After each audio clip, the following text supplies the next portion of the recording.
Bienvenidas y bienvenidos a su programa, ya lo dijo la Corte, en el cual analizamos los fallos emblemáticos, las sentencias más importantes del máximo tribunal de la República, y en esta ocasión vamos a analizar el amparo directo 30/2013, un caso trágico, diría yo, una situación pues indeseable para todas y todos nosotros, que tiene que ver con la muerte de un adolescente que se encontraba pasando unos días con unos amigos en un hotel en Acapulco y que en una circunstancia trágica pierde la vida. Lo vamos a comentar y lo vamos a analizar con detalle. Para conocer los alcances de esta sentencia, le doy la bienvenida a Ana María Ibarra. Ana María, un gusto tenerte, y diría tenerte nuevamente porque ya nos has hecho favor de acompañarnos. Gracias por la invitación. Bienvenida y muchas gracias. Y José Ignacio Morales Simón también. Muchas gracias. Pues ya has estado con nosotros, José Ignacio. Siempre un gusto, un placer tenerte aquí. Muchas gracias. Ana María, pues, ¿por qué no nos refieres, como solemos hacer en el programa, el contexto de los hechos a partir de los cuales surge el caso y cómo el caso va llegando hasta la Suprema Corte, por favor? Sí, como señalabas, pues es una historia trágica, ¿no? Donde muere un joven que estaba vacacionando en el Hotel Mayan Palace, y pues sí hay que decir, ¿no? Yo creo, la empresa responsable. Va de fin de semana con sus amigos y estaba con su novia en un kayak en el lago artificial de este hotel. Al intentar hacer una maniobra con el kayak, se vuelca y caen la pareja al lago que estaba electrificado. Entonces ahí de inmediato pues empiezan a tratar de salir, no pueden. Llega uno de los amigos, había otra pareja ahí que estaba también visitando, a intentarlo sacar, y de alguna manera la chica sí logra reanimarse y sale junto con el amigo, pero digamos esta persona o este joven no. Luego intentan, personal del hotel intenta ir por él, se meten a nadar para tratar de alcanzarlo, pero el personal siente, ¿no?, la descarga eléctrica, entonces se frena y se regresa. Pasan así varios minutos, alrededor de 15 minutos, hasta que van por otro kayak y entonces lo intentan jalar del chaleco, pero también estaba electrificado, y es con el remo que van jalando, que van como empujando a esta persona hasta que llega a la orilla.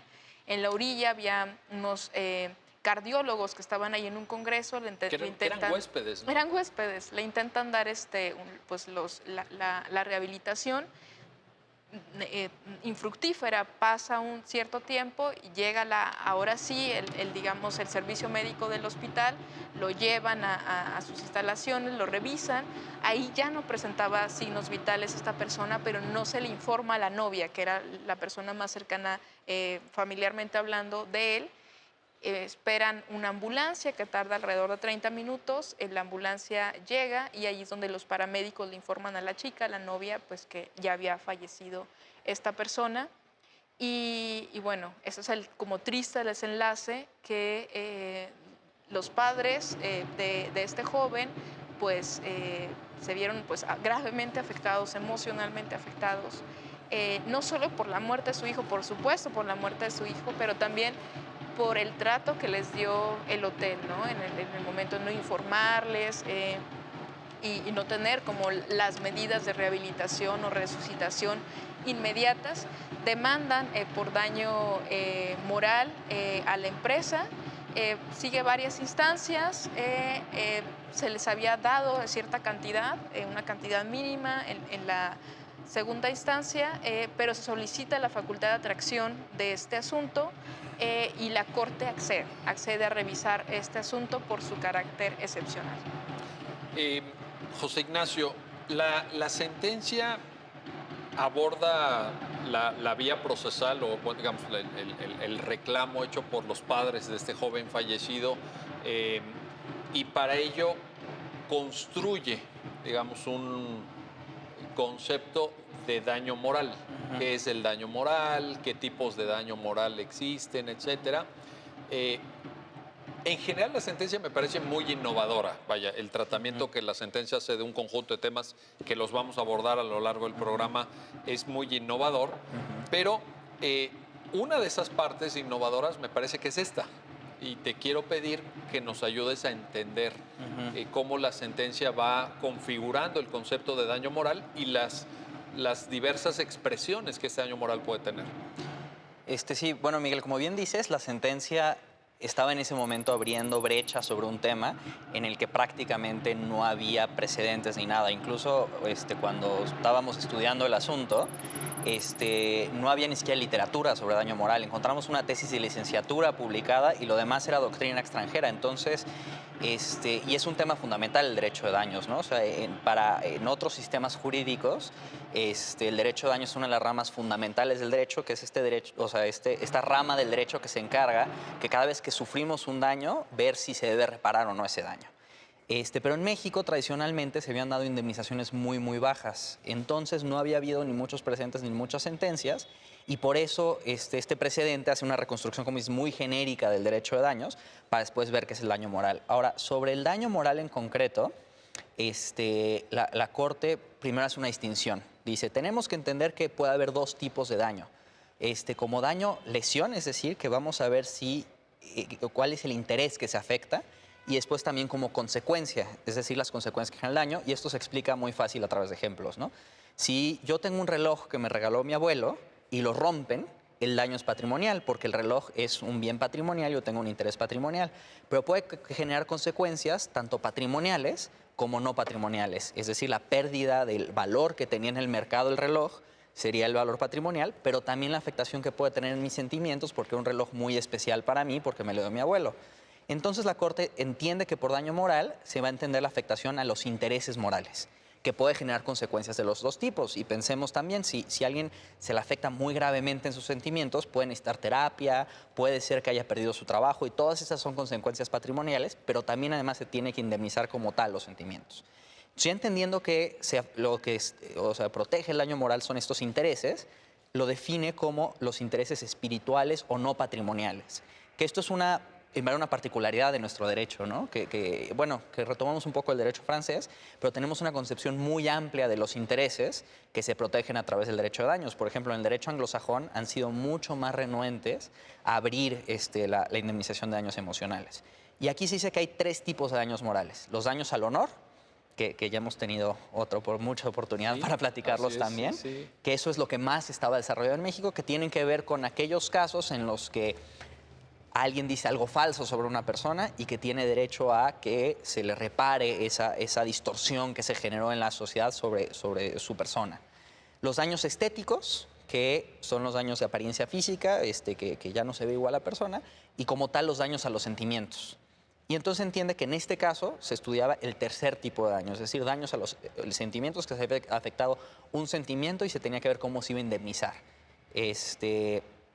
Entonces, bueno, creo que hasta ahí con la definición de daño moral. A ver, y esto lo conecto y te pregunto, Ana María, el derecho de daños está vinculado, esta óptica que nos acaba de presentar José Ignacio, pues es la óptica moderna, la óptica en la que la sentencia va abriendo brecha en su momento, pero que digamos que se afirma para efecto de estándares de derecho mexicano, pero a la vez conecta con un tema, digamos, más tradicional del derecho civil, que es la responsabilidad civil. Y la responsabilidad civil, en alguna de sus vertientes, tiene una fuente contractual. En el incumplimiento del contrato, pues se pueden generar consecuencias y dar lugar a responsabilidades. Te lo pregunto porque entiendo que en las circunstancias del caso fue un argumento que presenta la empresa demandada y la Corte es muy puntual en la sentencia, muy acucioso el tratamiento argumentativo de la sentencia respecto a esta óptica. ¿Qué nos puedes decir al respecto? Sí, la empresa quería defenderse bajo la idea o el argumento de que cuando se celebra el contrato de hospedaje, se adquieren una serie de salvedades, ¿no? En el agua artificial decía el uso de los kayaks es bajo su propio riesgo, ¿no? Y entonces era, si tú aceptaste el riesgo, entonces la consecuencia derivada de pues es responsabilidad del que usa el kayak y el que usa el lago. Y esto en principio podría ser así. pero en un lago funcionando en condiciones normales, ¿no? Claro, tú Nadie... esperarías que si estás nadando en un lago artificial, pues no te mueras electrocutado, ¿no? Por supuesto. Es de sentido Entonces, común. hay ciertos daños que no tienen nada que ver con este, digamos, compromiso o riesgos que se están asumiendo cuando se está haciendo uso de las instalaciones del hotel. Serían riesgos que funcionan o que se actualizan bajo condiciones normales, ¿no?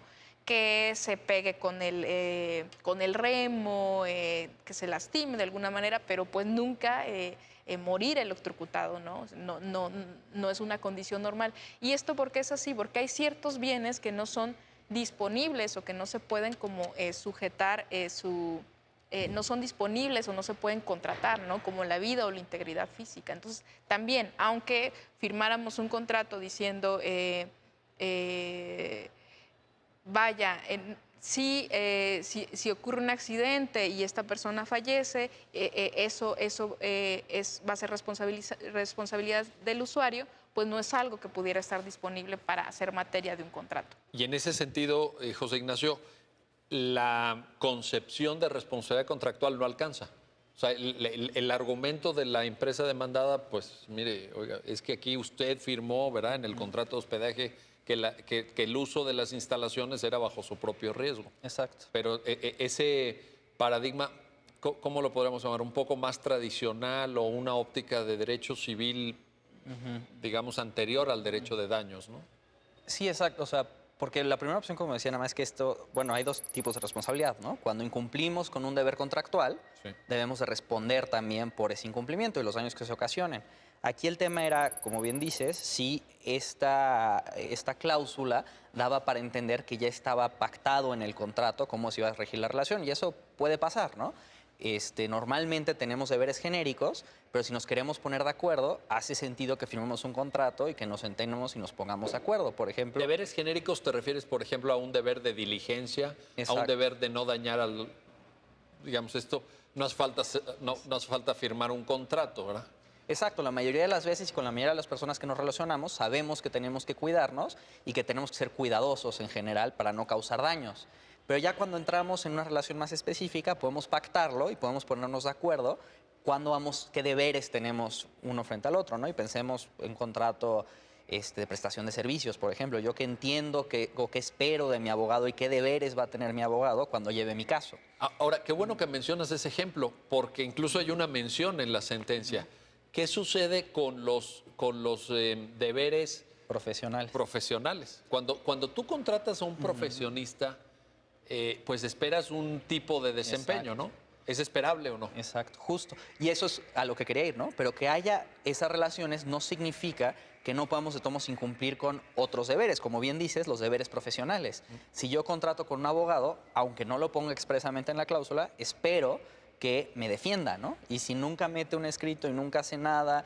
o deja vencer un término, o cosas que... O pensemos en un caso más delicado incluso, ¿no? Que es la responsabilidad médica. ¿Sí? Si un doctor actúa totalmente en contra de la práctica médica y los protocolos, sí, entonces ya están incumpliendo con otro deber. No es el deber contractual, sino es un deber genérico, profesional que nos deben todas las personas. Y creo que eso pasaba en el caso, que era el hotel, sí, podía pactar con su huésped muchas cosas, ¿no? Pero cuando el huésped aceptó que podía asumir riesgos, él no estaba esperando que el lago estuviera electrificado, y ese era un deber que tenía el hotel, ¿no? Pero en parte porque nadie lo podía esperar. ¿Qué cosa distinta? Exacto, sería... Es una cosa... Pues absurda. Es absurda, ¿no? Sí. Es verdaderamente... O sea, que ese es un tema al que ahorita vamos a entrar, pero el nivel de negligencia tiene que ser tal que realmente tú no puedas esperarlo ni siquiera derivado de una relación contractual. Creo que... Pero por eso, porque esperamos un mínimo de cuidado de todos los profesionales, y cuando te están prestando un servicio como de hotelería, esperas que la empresa lo haga de acuerdo a ciertos estándares de cuidado para saber que todos van a estar a salvo, ¿no? O sea, es como dices, ese tal grado de negligencia que es como si hubieran metido un león adentro del cuarto, ¿no? O sea, que abres la puerta... Sí, abres la puerta y te muerde un león. O sea, oye, espérame. No, yo no podía aceptar eso, ¿no? O sea, ni prever. Ni no era esperable. Y ni modo que salga el hotel, oiga, no, fíjese que usted firmó un contrato que bajo su propio riesgo, sí, pero no el riesgo de que yo abriendo la puerta me mate un león. Era el riesgo que podía aceptar, ¿no? En ese momento, y que era esperable razonable en el momento que se formó la voluntad y que consentimos eso, ¿no? Oye, Ana María, a ver, ya José Ignacio lo anunciaba, pero me parece importante dejarlo claro. Entonces, en esta lógica de la responsabilidad civil, la comprensión que la sentencia nos ayuda muy bien a hacer del derecho de daños, podemos hablar de consecuencias patrimoniales y extrapatrimoniales, además efectos presentes y efectos futuros de esta responsabilidad civil. ¿Cómo lo conceptualiza la propia Sí, sentencia? cuando se genera un daño, este daño, ya lo han referido, puede tener dos naturalezas, ¿no? Ser patrimonial o ser moral. El patrimonial, pues, es ese contenido económico. Y el moral, también hay como, creo que no despegó, no termina por despegar el derecho de daños en México, porque se creía primero que el daño moral tenía que ser siempre accesorio al daño patrimonial, es decir, no podías como demandarlo de forma independiente. Y en esta sentencia se aclara que no, que este daño tiene una naturaleza propia, etcétera. Y este daño, como ya decían, tiene consecuencias patrimoniales y extrapatrimoniales, que ya las ha explicado muy bien Nacho, pero también presentes y futuras, ¿no? Presentes, pues son aquellas consecuencias que se manifiestan ahora en este momento, pero también hay consecuencias futuras que algunas las podemos prever o cuantificar y otras no, que serían, por ejemplo, el costo de las terapias psicológicas que va a tener la Que recuperación. en el caso es muy importante. Sí, y que eso no es algo que puedas tú determinar de inmediato, ¿no? Probablemente un tratamiento psicológico pues va a tomar varios años hacia el futuro. Sin duda. Vamos a, regresando del corte, vamos a hacer una breve pausa, pero regresando te voy a preguntar, José Ignacio, los elementos que se requieren para acreditar esta responsabilidad y en su caso tener por verificado el daño. Pero sobre esto regresaremos enseguida, no se vayan. Estamos platicando con Ana María Ibarra, con José Ignacio Morales Simón sobre el amparo directo 30-2013, un caso verdaderamente calificable como trágico.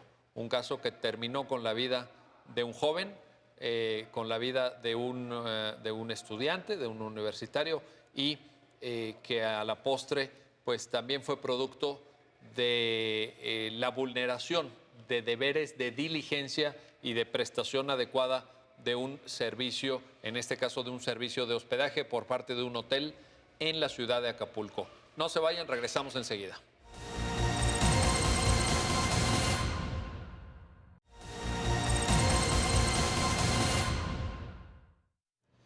Pues ya estamos de vuelta, ya estamos de regreso en su programa, ya lo dijo la Corte, para seguir comentando, seguir analizando este amparo directo 30-2013 y tenemos hoy como invitados a José Ignacio Morales Simón y Ana María Ibarra. Ambos ya nos han hecho favor de acompañarnos en programas anteriores y siempre para mí es un gusto y un placer recibirlos.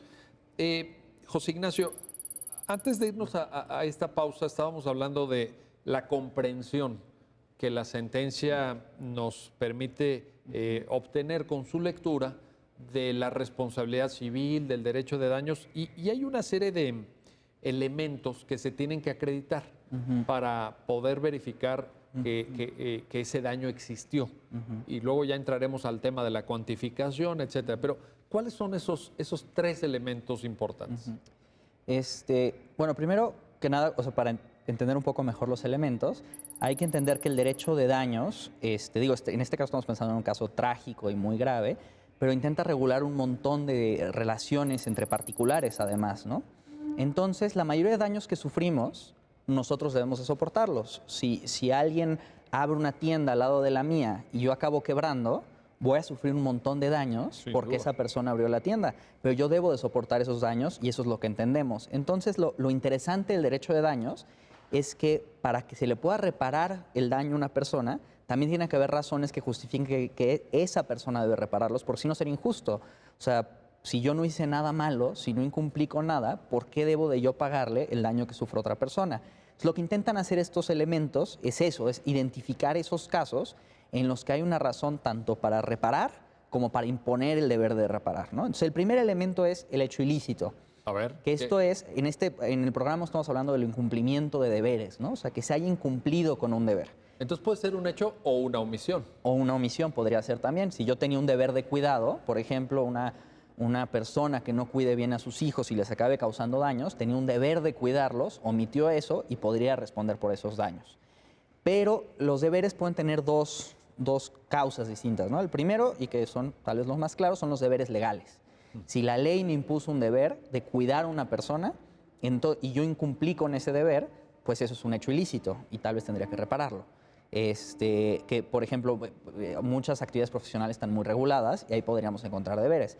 Pero además también hay un deber general de cuidado que teníamos, que ya hablábamos un poco de eso. Todas las personas debemos actuar de tal forma que estemos cuidando a las demás personas, ¿no?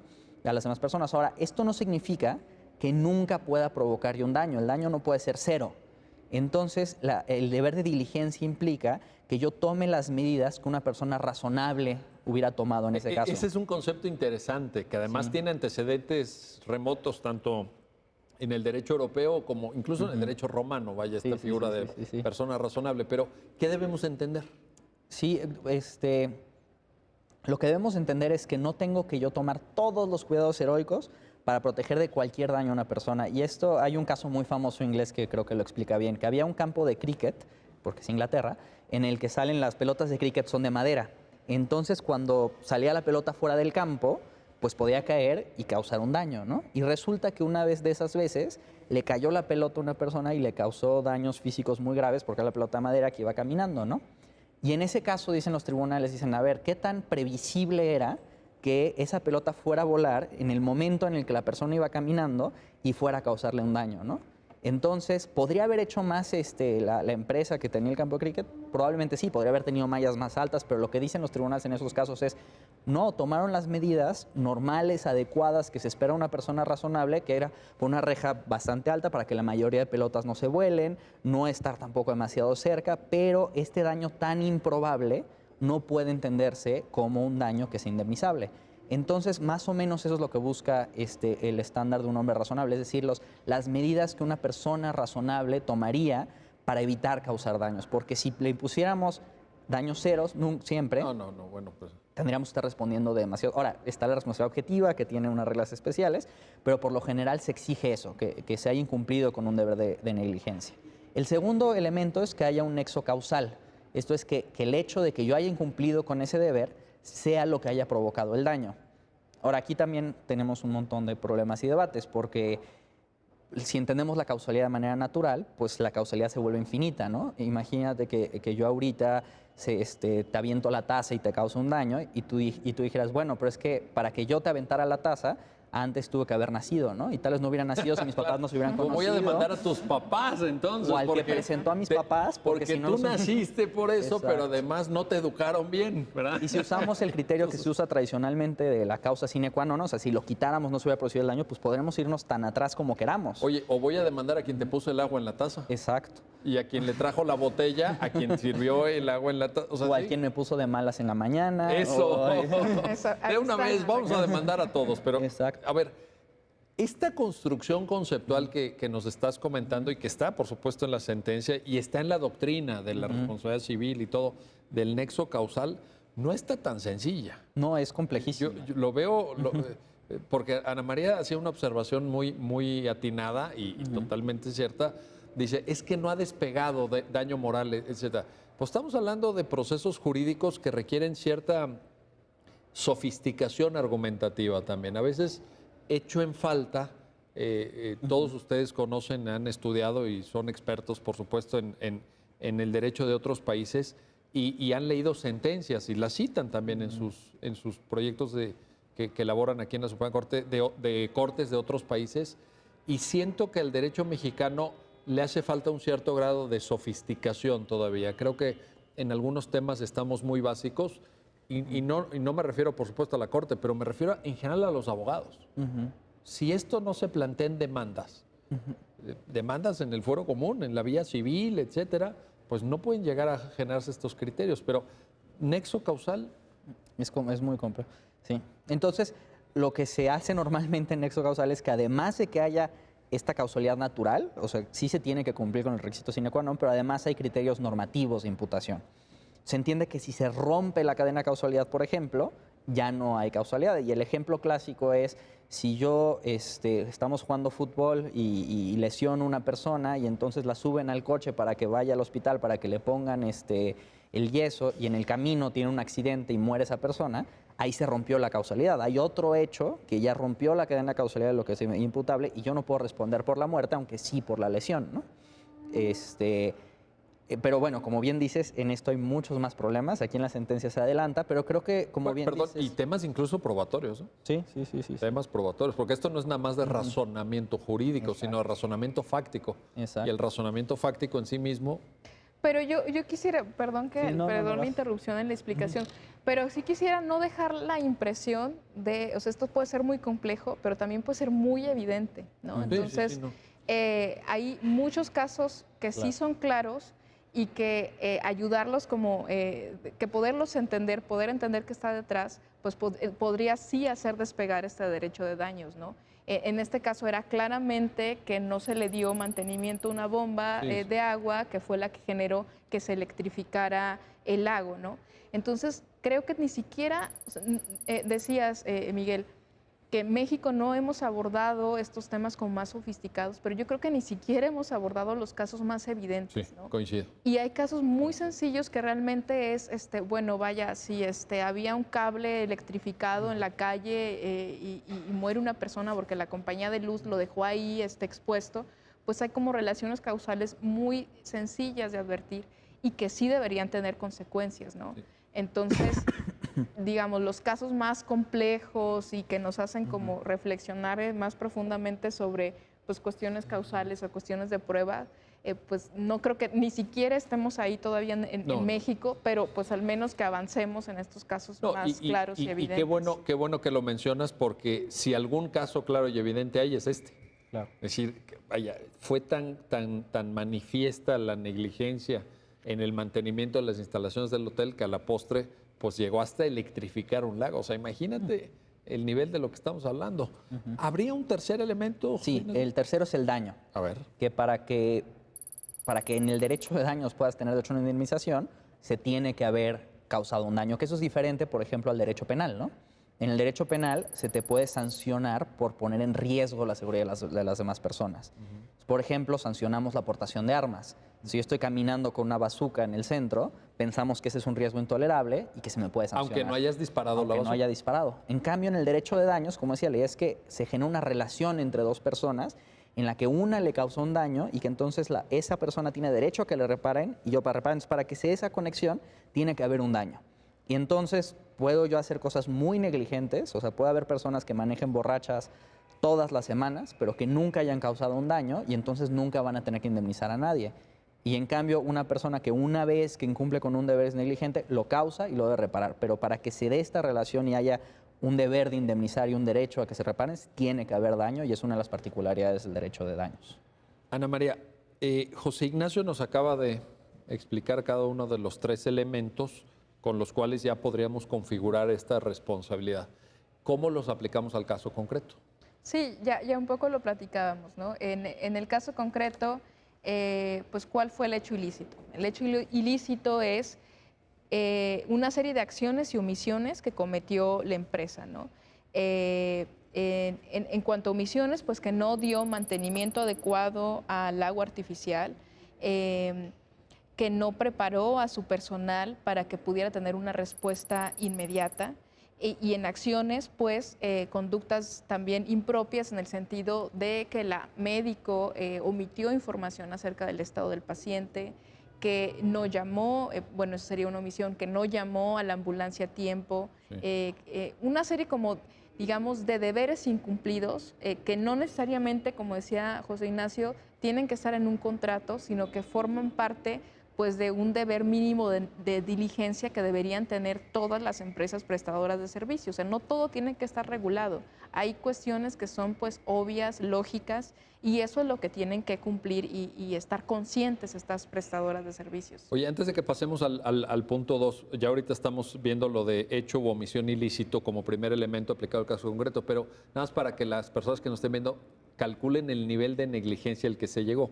Ya habías muy bien señalado que se tardan varios minutos, quizá 15 minutos, entre que cae del kayak esta persona, pierde el conocimiento, se dan cuenta que algo está pasando hasta que lo sacan a la orilla.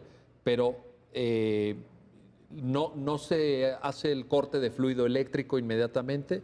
Es decir, el cuate que tiene la llave para bajar el switch, digámoslo, hay por ahí un testimonio, un par de testimonios, dice, yo lo vi que iba caminando tan tranquilo, venía lentamente caminando, oye, cuando urgía que bajara el switch, ¿no? O por ejemplo, el tiempo que hubiera tenido la doctora, que estaba de guardia en el servicio médico del hotel, para llegar y estar en la orilla del lago cuando sacan a estas personas inconscientes, y sin embargo tampoco las tienen que cargar en una camilla, Sí. que además no tenía ruedas, ¿no? Y las llevan al dispensario médico del hotel, que estaba como a 250 metros cargando, ¿verdad? O sea, híjole. Sí, fue una cadena de eventos desafortunados, de malas decisiones, de una reacción no inmediata, de pues sí, una negligencia absoluta, ¿no? Realmente grave, ¿no? Y esto es, bueno, algo que se evalúa después. Entonces ahí tenemos el primer elemento. El segundo elemento que valdría la pena mencionar. Bueno, yo primero hablaría del tercero, que es el daño, ¿no? Para El después daño, hacer ok. como la conexión Correcto. entre estos dos. El daño, pues es, bueno, fallece este joven, y el daño aquí que se calibra o evalúa es el daño en los sentimientos que generaron, que tienen sus padres, ¿no? Y pues este es un daño que es presumible su existencia porque este además era su único hijo. Es lo que te iba a decir, era hijo único, ¿verdad? Era su único hijo y pues vaya, era un joven talentoso, con mucha potencialidad para desarrollar cosas, y pues naturalmente pues sus padres estaban destrozados, naturalmente allí había un daño a los sentimientos pues muy fuerte, ¿no? Y el nexo causal finalmente es el que puedas tú conectar esas dos cosas, que ese incumplimiento de deberes o esa negligencia, esa falta de diligencia, haya sido la que ocasionó el daño, ¿no? Eso es lo que llamamos nexo causal, y aquí pues efectivamente existió, porque fue derivado de esa negligencia que el lago se electrificó, y derivado de esa electrificación el joven muere, y es la muerte lo que genera el daño a los sentimientos de los padres, ¿no? Entonces claramente hay un nexo causal que, como decíamos aquí, pues es muy, muy evidente. Y con eso estaríamos reuniendo los tres elementos que la propia sentencia detalla para la acreditación De la responsabilidad. de la Sí, responsabilidad. Pero sí es algo así, muy simple. A Sí, ver, no, en este si caso, tú en este incumples algo o generas algo que causa un daño y puedes realmente decir que eso causó el daño, ahí está, ¿no? Y creo que eso tendría que ser como digamos, el mensaje al público, en el sentido de que también todos empecemos a estar conscientes de esas afectaciones que otros nos están generando, y que luego decimos, pues es que nadie es responsable o nadie va a pagar, ¿no? Y en una sociedad como la mexicana, lo que estás diciendo es enormemente importante. Yo creo que vivimos, de hecho, en una sociedad de la irresponsabilidad. Sí, donde todo pasa y no pasa nada. No pasa nada. ¿No? Y nadie reclama y nadie nada.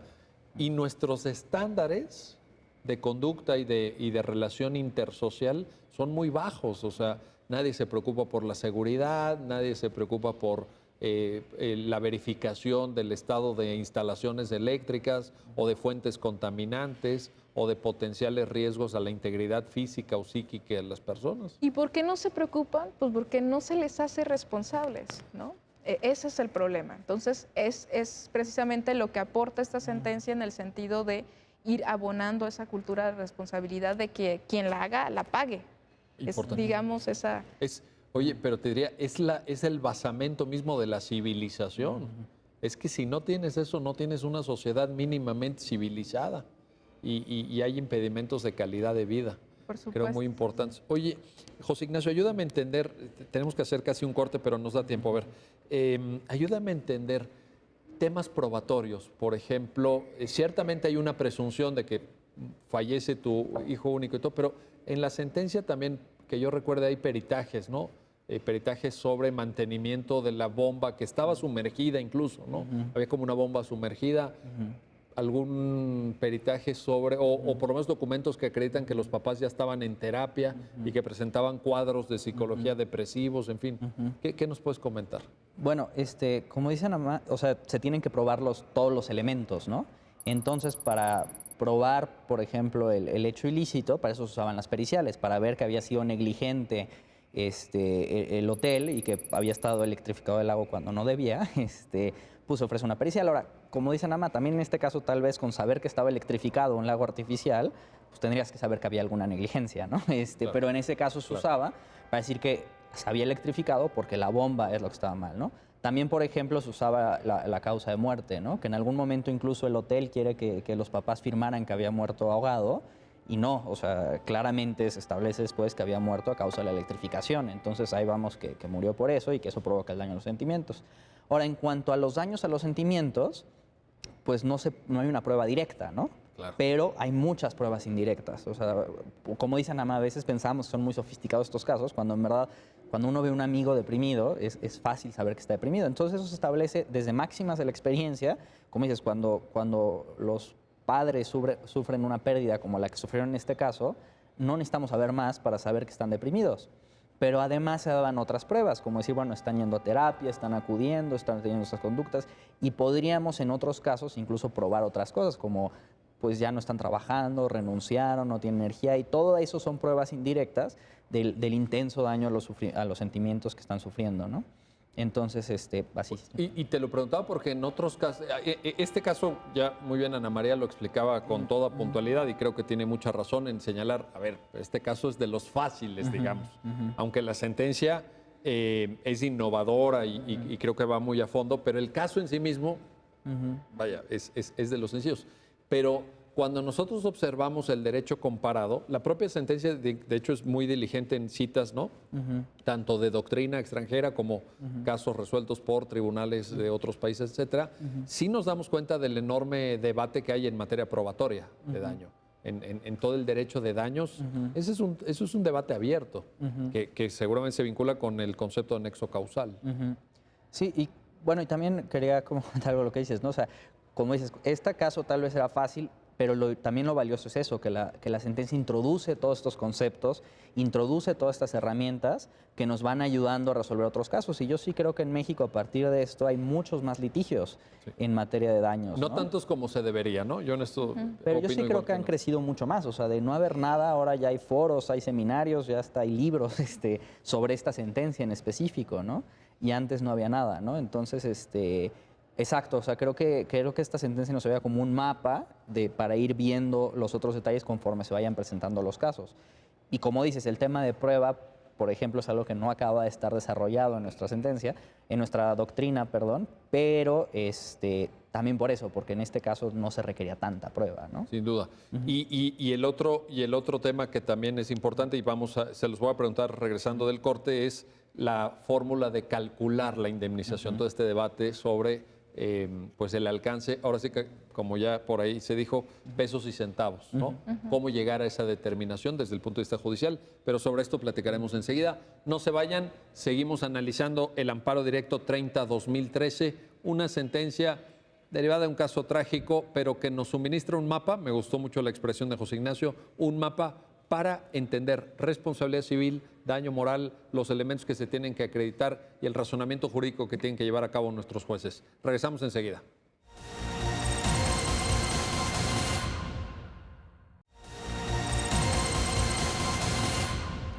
Ya estamos de vuelta, ya estamos de regreso en su programa, ya lo dijo la Corte. Seguimos en el análisis del amparo directo 30-2013 con Ana María Ibarra y José Ignacio Morales. Ana María, te pregunto, hay una reflexión, diría yo, muy completa, muy detallada, muy acuciosa en la sentencia, de un debate abierto en México, y no nada más en México, en otros países también, sobre la fórmula del cálculo, cómo calcular la indemnización. Estamos hablando de afectación de daño moral, daños a sentimientos, daños a estados de integridad o no psíquicos, etcétera. No es tan sencillo. ¿Qué nos puedes referir al respecto? Sí, que no es sencillo porque es cómo le pones precio, ¿no?, a la vida de tu hijo. ¿Cuánto te dolió que se muriera tu hijo? Eso pues Tradúcelo en pesos y centavos. parece una misión imposible, pero la sentencia se da la tarea de, como decía, ser muy acuciosa en cómo se tiene que calibrar esto, precisamente porque quería romper con un viejo paradigma, que era el paradigma de las fórmulas fijas o tasadas que están en la Ley Federal del Trabajo, que lo que hacen pues no es realmente medir el dolor, sino que te refieren a salarios mínimos, ¿no?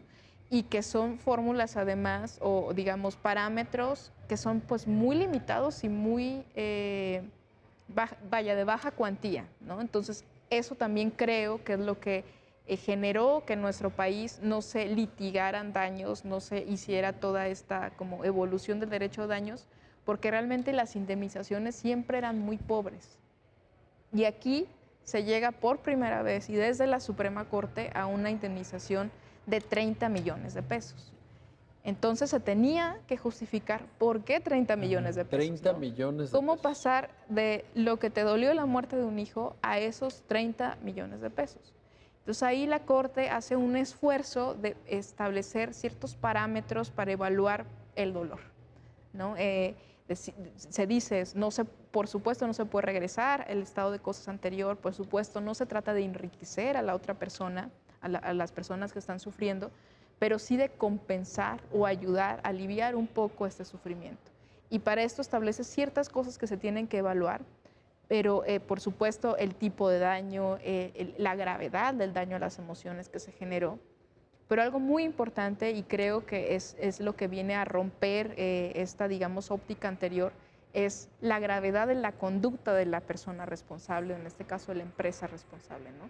Que aquí lo que vimos es pues, que fue muy negligente, groseramente negligente. Bien puesto el adjetivo. Y por otro lado, su capacidad económica, la capacidad económica de la responsable, ¿no? ¿Para qué, digamos, decir qué tanto también tú te estarías beneficiando de esa actividad? Esa actividad, por ejemplo, en este caso era hotelera, entonces si estaba recibiendo esos beneficios y por recibir esos beneficios generaste un daño, pues es justo que pagues en proporción a esos beneficios que reciben, ¿no? Ahora, en este punto hay un debate en instancias inferiores respecto al capital social de la empresa, porque cuando la empresa se forma, creo que en el 82, 83 del siglo pasado, aportan un capital social de 500,000 pesos, que es lo que toma en cuenta la sala de segunda instancia para fijar. Primero se había fijado 8 millones de pesos, creo recordar. Sí. Sí. Luego se baja a 1 millón de pesos en la apelación, pero con base en esta consideración, que luego la Corte, ya cuando entra más a fondo, dice, no, espérame, esto no es... No era real, No era real. Porque estamos hablando pues de una empresa que es notoria su capacidad económica y que digamos era pues una maniobra financiera, ¿no? Para mostrar los beneficios económicos que esta empresa recibía, pero pues que no eran reales, ¿no? Y haciendo una evaluación de otros elementos que eran hechos notorios, como pues cuánto cuesta un tiempo compartido en este hotel, cuánto cuesta una noche de hotel, puedes realmente sacar el tipo, la magnitud de las ganancias, o al menos pues sí alejarlo de esos 500,000 pesos que en un principio se habían establecido. Y incluso ahora que mencionabas hechos notorios, se cita que en la página web de la empresa a la cual corresponde el hotel se puede observar bueno, que son hoteles de lujo. De lujo, sí. que son varios hoteles también en toda la República, creo que tienen más de 10 o 15 a lo mejor. O sea que respecto a la capacidad económica a considerar por parte del responsable, también había una consideración que iba más allá del 1,000,000 de pesos, ¿no? Claro, sí, Como sí. capacidad. Exactamente. Ahora, José Ignacio, te quiero preguntar, decía Ana María algo muy interesante que se inserta en un debate largo, creo yo, sobre el derecho de daños en la tradición jurídica de los años recientes. ¿Cuál es la función de la indemnización? No se trata de enriquecer a los papás, la vida del hijo, pues esa ya está agotada, ya no hay manera de volver a la situación anterior. Entonces, la pregunta sería, ¿cuál es la función de esa determinación, de esa cuantificación? Claro.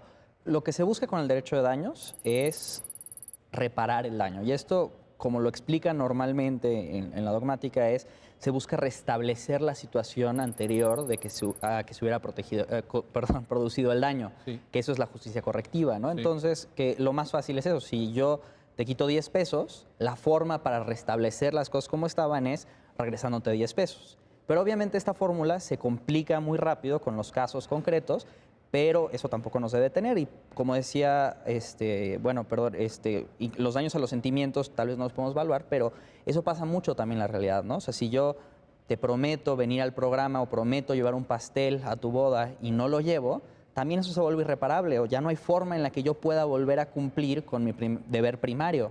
Entonces, lo que busca el derecho de daños es proteger este otro deber que surge cuando incumplí con el deber a través de intentar restablecer lo más que se pueda a la situación anterior. Ahora, como bien decía Namá, lo interesante también de esta sentencia es que se introduce la figura de daños punitivos, es decir, se busca reparar el daño, pero también se entiende que con el derecho de daños, en casos así de graves como este, se puede también castigar al responsable. Que esto es una figura que nace en Estados Unidos, sobre todo en estos casos, porque se empezó a ver que había empresas tan grandes y que tenían tanto dinero que a veces les convenía más no tomar cuidados y pagar las indemnizaciones que llegan a tener porque se volvían predecibles, ¿no? Si ya sabían, bueno, pues si se me muere de repente alguien en un hotel, prefiero pagar esa indemnización a tener que tomar todas las medidas para cuidar a los huéspedes, ¿no? Entonces, la figura de los daños punitivos se usa para hacer impredecibles estas indemnizaciones y forzar a las personas a que tomen en verdad todas las medidas que deben de tomar y que no se presenten casos como esto de negligencia tan inexcusable. Entonces, en estos casos, o sea, por regla general, a tu pregunta es, lo que busca el derecho de daños es reparar el daño, que esto es regresar a la víctima a la situación que estaba lo más cercano, tan siquiera que se pudiera, a la situación en la que estaba antes de que se produjera el daño, pero en estos casos y en daño moral también se introduce la figura de los daños punitivos, que es que la indemnización también puede servir para sancionar a ciertas personas. No, yo no recuerdo, no sé si ustedes tengan presente algún precedente en México sobre daños punitivos. No. No había. Es decir, esta sentencia es realmente Sí. innovadora, ¿no? Es la primera vez. Es la primera vez. Y se le criticó por eso, ¿no? Porque se dijo que a partir de esa sentencia se trataba de importar como una figura esta de daños punitivos pues ajena al derecho mexicano, pero creo yo que sí hay elementos, digamos, legales o jurídicos para sostener que sí que estaba, digamos, de alguna manera prevista esta forma de reparación en el derecho mexicano. ¿Por qué? Si nosotros revisamos el artículo 1916 del Código Civil y que más o menos su redacción es la que se repite en otros códigos civiles de los estados, dice que para determinar el monto de la indemnización se tiene que cuantificar el grado de responsabilidad. Entonces, el legislador sí estaba pensando en que también, y la capacidad económica también dice, de las responsables. O sea, estos elementos no es que se los haya inventado la Corte, sino que más bien los viene a justificar desde estas razones que ya nos exponía muy bien José Ignacio, ¿no?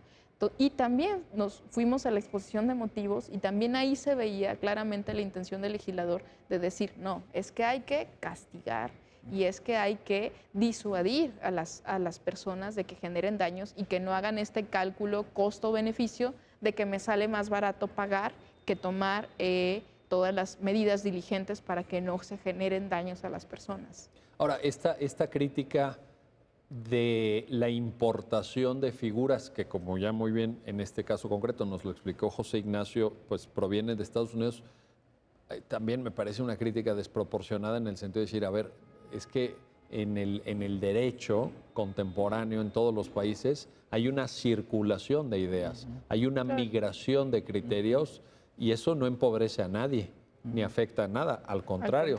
Lo que uno no quisiera es una Suprema Corte encerrada sobre sí misma, citando criterios del siglo XIX o de quinta época o de sexta época, sin abrirse a las nuevas tendencias que existen, porque también el origen puede estar en Estados Unidos, pero este tipo de sentencias se dictan en Colombia, se dictan en Perú, se dictan en Argentina, se dictan en España, se dictan en Italia, es decir, tampoco... Por ejemplo, en las notas a pie de página están citadas obras italianas que refieren a nivel doctrinal cómo funciona esto en ese país.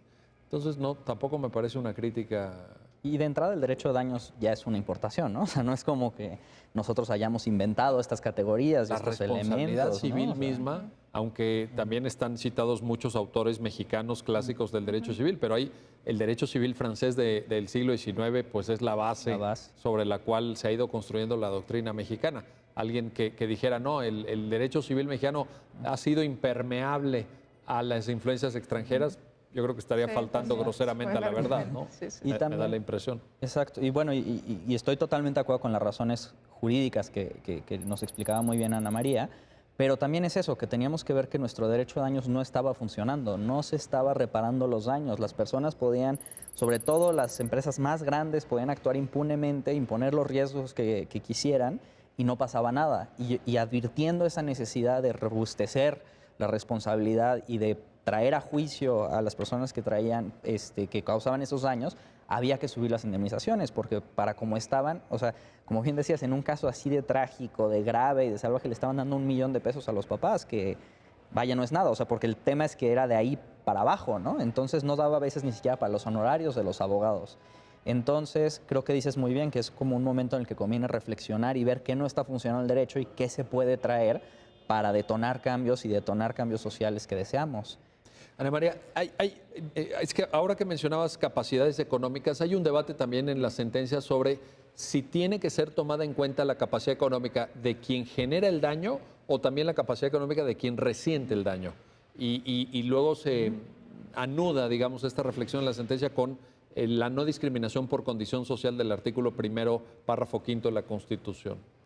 Sí, se analiza el artículo 1916 que señala que se tiene que tomar en cuenta la condición económica no solo de la responsable, como para saber cuánto puede pagar, sino también de la víctima, en este caso de los padres, ¿no? Y con base en esta razón es que en segunda instancia se le disminuye a los padres a $1.000.000. La Corte aquí, bueno, hace un análisis a la luz del derecho a la igualdad y no discriminación y lo que señala es, este criterio sí puede servir para calibrar las consecuencias económicas del daño, por ejemplo, si derivado de una afectación moral a los sentimientos, estos padres están deprimidos y no pueden ir a trabajar, eso por supuesto que se calibra económicamente y esto tiene que ver con cuánto dinero estaba ganando esta persona, ¿no? No con otra cosa.